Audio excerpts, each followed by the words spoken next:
ప్రతిపక్షాల మీద కక్ష సాధింపు చర్యలకు పాల్పడడం కానీ మా ప్రభుత్వం చేయలేదు. ఈ ఎన్నికల్లో కూడా మీరు చూసినారు, స్వేచ్ఛగా ప్రజలు ఎవరికి నచ్చిన రాజకీయ పార్టీ మద్దతుతో వాళ్ళు ఎన్నికల్లో పోటీ చేయడమే కాకుండా ప్రజల దగ్గరికి వెళ్ళి వాళ్ళు ఓటు అడిగి ప్రజా తీర్పును కోరినరు. ప్రజలకు కూడా స్వేచ్ఛగా తీర్పునిచ్చే అవకాశాన్ని మా యంత్రాంగము, ప్రభుత్వము, పార్టీ అన్ని రకాలుగా ప్రజాస్వామ్యబద్ధంగా ఈ ఎన్నికలు నిర్వహించినాం. మొట్టమొదటిసారి తెలంగాణ రాష్ట్రం వచ్చిన తర్వాత ప్రజలకు ఒక స్వేచ్ఛాయుతమైన వాతావరణంలో ప్రజాస్వామికబద్ధంగా ఎన్నికలను నిర్వహించడం జరిగింది.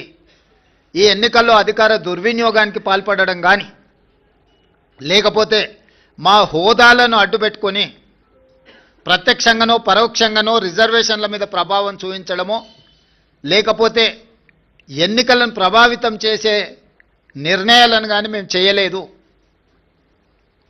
అందుకే తెలంగాణ రాష్ట్రంలో మేము ఇచ్చిన 7వ గ్యారెంటీని కూడా ఈరోజు అమలు చేసి చూపించినాము.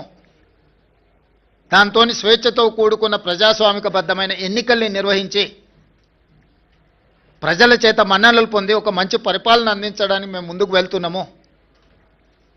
ఏ రోజు కూడా ఓడినప్పుడు కుంగిపోవడము, గెలిచినప్పుడు ఉప్పొంగిపోవడం, గెలిస్తే అహంకారంతో కళ్ళు నెత్తికెక్కడం లాంటి వ్యవహారాలలో మేమెప్పుడూ భాగస్వాములం కాలేదు.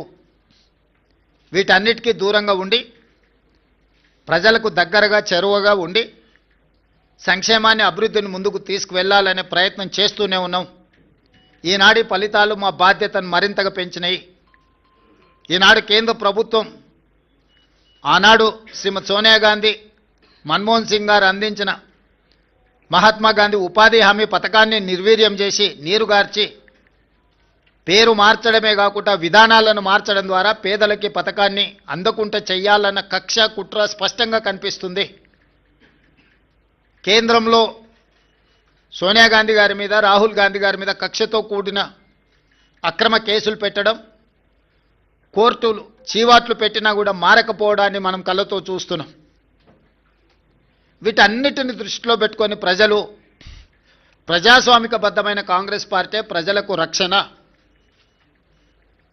అందుకే ఈరోజు తెలంగాణ ప్రజలు కాంగ్రెస్ పక్షాన బలంగా నిలబడ్డారు. ఈ స్ఫూర్తి కొనసాగుతుంది.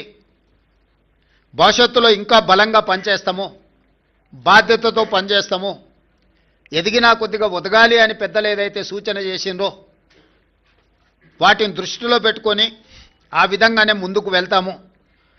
ప్రతిపక్షంలో ఉన్న వాళ్లకు అధికారం కోల్పోయినా అహంకారం దగ్గలేదు. ఇంకొక ఆయన కడుపు నిండా విషం పెట్టుకొని, మూసీలో కాలుష్యం కంటే ఆయన కడుపులో విషం ఎక్కువగా కనిపిస్తుంది, ఆయన మాటల్లో, ఆయన చేతల్లో, ఆయన వ్యవహార శైలిలో. ఇప్పటికైనా ప్రజా తీర్పును గౌరవించి ప్రభుత్వం తీసుకుంటున్న నిర్ణయాలకు సహకరించి ముందుకు రావాలి. ఏదైనా మాట్లాడతాం, ఎట్లయినా మాట్లాడతాం. బర్తగించిన విధానాలతోని ప్రజల్ని ఇబ్బంది పెడతాము అనంటే ప్రజలు ఇచ్చే తీర్పు ఈరోజు వాళ్లకు కనువిప్పు కలగాలి అని నేను అనుకుంటున్నా.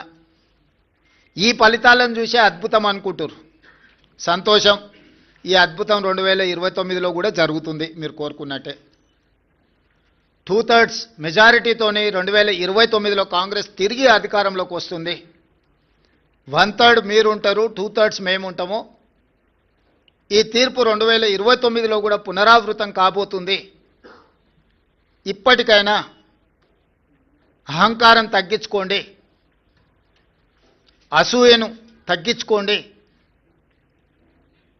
తెలంగాణలో అమలు జరుగుతున్న సంక్షేమ అభివృద్ధి కార్యక్రమాలకు సహకరించండి.